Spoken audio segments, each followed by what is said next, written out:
A box that contains that? How big does that have to be, you think? Would it have to be this big? How about this big? That's not what I ordered, guys. What the hell is this? Get that out of the way. Wow. This is really well packaged. Oh. Whoa. This... Wait a second. We can zoom in now. First impression, this seems smaller than I expected.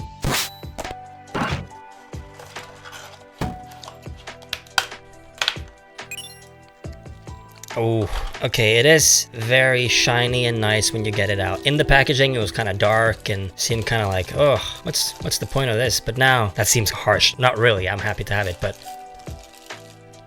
Whoa. In all the pictures that we've seen, this base looks round.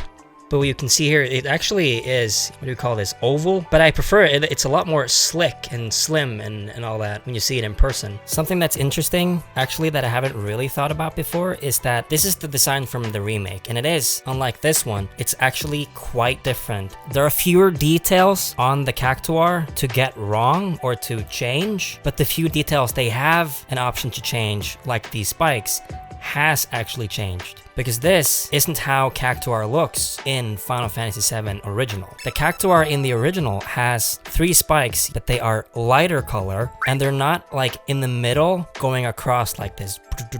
They're actually like 2 in the back and 1 in the front, like a triangle, sort of. So that's an interesting thing to change. I think this is more iconic. I actually have a figure of the Cactuar. I have it in a bag.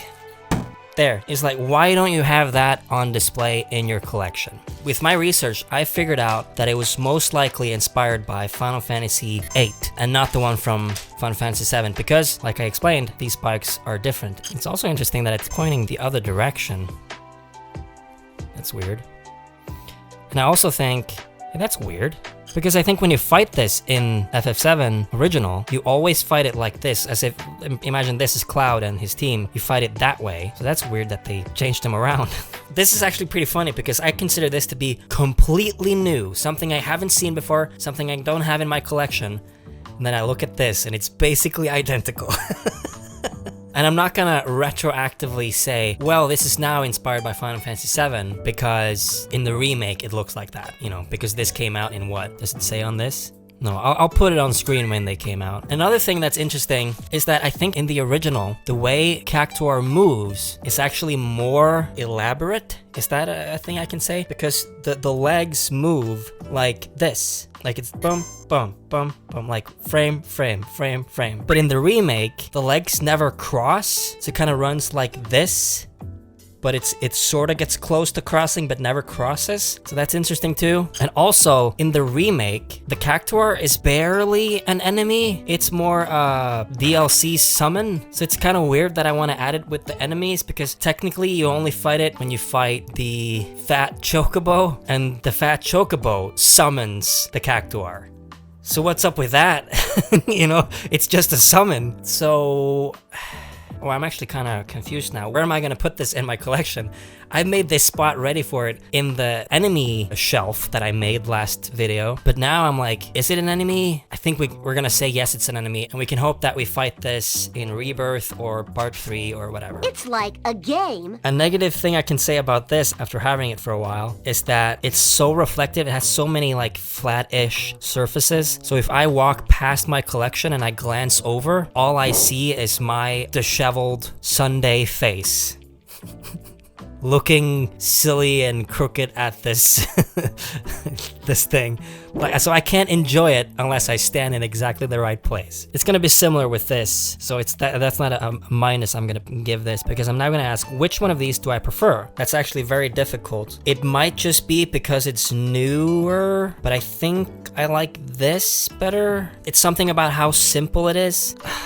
I'm gonna say it's a tie. I like the skinniness of this, but I also like the chunkiness of this. So I like them equally as much for different reasons. There's like I don't know what you call this, but it's like a hairy cloth thing underneath. so they stand well. A lot of what I could say about this, I already said in the Tonberry video, so check that out. I feel like making a prediction as to where this series is gonna go in the future. This is a weird collection to give in a way. You see both of these in the classroom, in the Leaf House, on the blackboard. You also see like a Chocobo. So my prediction based on that is actually they're gonna release a Chocobo. But also the weird thing about this is why call it Final Fantasy VII Remake merch when they release statues of enemies that are not specific? I know these are based on the remake design, and I'm not complaining about that at all. I prefer that over more generic stuff. But why not give us enemies that are more specific to Final Fantasy VII Remake? You know, like a sweeper or something. Fewer people might buy a sweeper, probably. Just weirdos like me who wants a sweeper, or maybe the Toad King. That would be cool. I'd buy that in a heartbeat. But that's how they go. They release, you know, 100 figures of Tifa and Cloud and Aerith and Sephiroth, and there's like 3 figures of Sid ever. Like, of all time.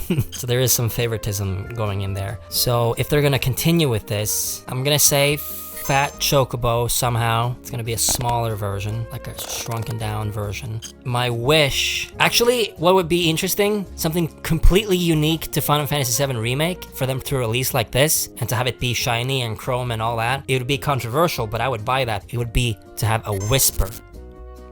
A Whisper would be cool. Or the Toad King. I think I'm leaning towards the Toad King. It would be cool if it was purple and then the crown was gold or something. I think a last thing that I'll point out with these is the consistent reflections that you can always see a reflection of the knife behind the knife. See that? Makes it look not flat behind here, and it's sort of distorting the way the Cactuar looks right there. It looks like there's a bend there, which isn't, and it makes him look weird. I think that's it. Let's put him in the collection.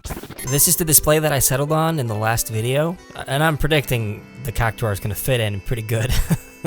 Yeah, that looks good. I mean, what else is gonna happen, really? You know? I didn't plan this, but I also like how it looks like the Cactuar is running away from the Tonberry. I hope that Square Enix keep releasing new and unique stuff like this. Stuff that isn't just pulled directly from the game, like I've talked about before, how the Ifrit, as cool as it is, as freaking awesome as this is, like it's one of my favorite things that I have, like of all time. But it is just, you know, a 3D printed model from the game that has been molded and cast in brass. But I also like something that is more like an artist's interpretation of a character or a thing like we used to have in the old days. So anyway, it's actually interesting. It's a cactus and a lizard. It's very desert-y. So maybe based on that, maybe I should guess what kind of creature we're gonna get in the next one. What else lives in the desert? Are we gonna get Ruby Weapon?